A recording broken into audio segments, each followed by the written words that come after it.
Imagine a military order founded on vows of poverty, chastity, and obedience that became the wealthiest and most powerful organization in medieval Europe.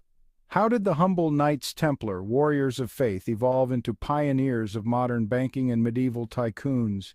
Today we unravel the rise of the Templars' wealth, an empire of land, influence, and treasure that even kings and popes relied on. Welcome to Infinitia Verity, where we delve into the greatest mysteries of history. Prepare to be captivated as we journey into the rise of the Knights Templar, the medieval order whose wealth and power turned them from humble servants of God into the world's first multinational corporation. Segment 1. Humble Beginnings to Land Empire. The Knights Templar were founded in 1119 after the First Crusade, with a mission to protect Christian pilgrims traveling to Jerusalem. They took vows of poverty and led simple lives, but as their reputation for piety and bravery grew, so did their wealth. Nobles, kings, and the church generously donated land, castles, and treasures to the Templars as thanks for their service. By the mid-12th century, they had accumulated land across Europe, including France, England, and Spain.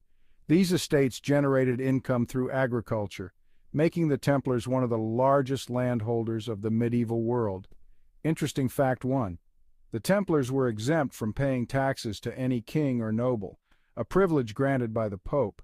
This gave them a massive financial edge and allowed their wealth to snowball. Interesting fact 2. By the 13th century, the Templars controlled entire cities, thousands of acres of farmland, and dozens of castles. They were landlords to vast numbers of people, which generated a steady flow of income. Segment 2. The First Bankers of Europe. One of the Templars' most groundbreaking achievements was the development of banking services.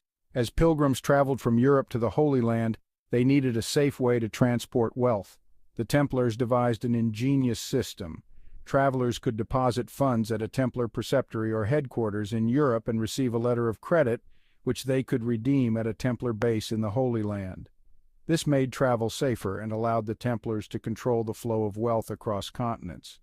Their banking system evolved to the point where they were managing royal treasuries and providing loans to kings. Interesting fact 3. The Templars effectively created a medieval version of checks. Their letters of credit were a precursor to modern banking systems, allowing people to transfer money safely across vast distances. Interesting fact 4. The Templars' banking innovations, such as vaults and clearinghouses, laid the groundwork for the financial systems we use today. They managed money transfers for everyone from merchants to monarchs, becoming trusted bankers to Europe's elite. As their financial expertise grew, so did their influence. The Templars became the go-to bankers for European monarchs and the Vatican itself. Kings often borrowed money from the order to fund wars, weddings, and other royal endeavors. Their wealth and power soon rivaled that of many royal families. They were especially favored by England's monarchs, who entrusted the Templars with managing the treasury.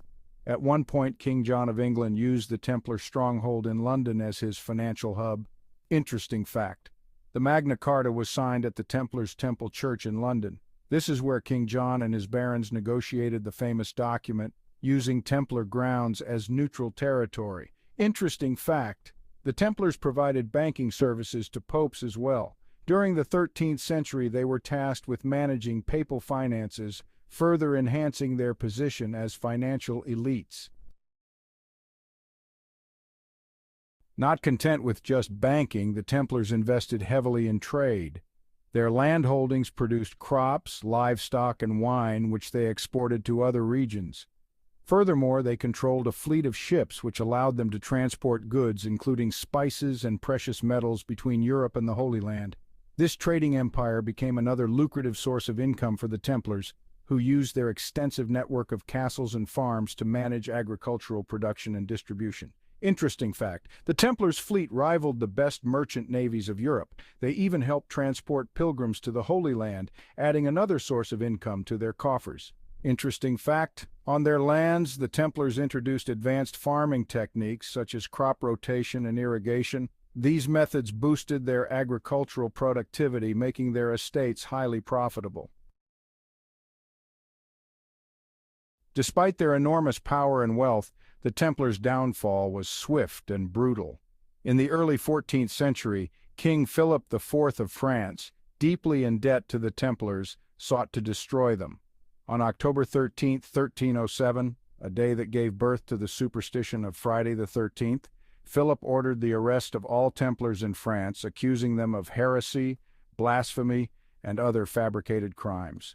Under pressure from Philip, Pope Clement V dissolved the order in 1312. Much of their wealth was seized by the French crown, but rumors persisted that large portions of the Templar treasure had vanished. Interesting fact: one of history's greatest mysteries is the disappearance of the Templar treasure.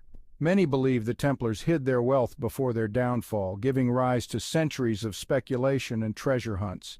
Interesting fact: the Templars' banking innovations and financial networks survived their demise. Many of their practices were absorbed by other institutions, influencing the development of modern banking. The Knights Templar were more than just warriors. They were visionaries who transformed Europe's financial landscape. From humble monks sworn to poverty, they built an empire of wealth and power that still fascinates us today. Their story is a testament to the power of innovation and influence, but it also serves as a cautionary tale about the dangers of greed and betrayal. If you enjoyed this deep dive into history's wealthiest warrior monks, don't forget to subscribe to Infinitia Verity for more intriguing stories. What do you think? Did the Templar treasure really vanish, or is it still out there waiting to be discovered? Drop your thoughts in the comments below, and as always, stay curious.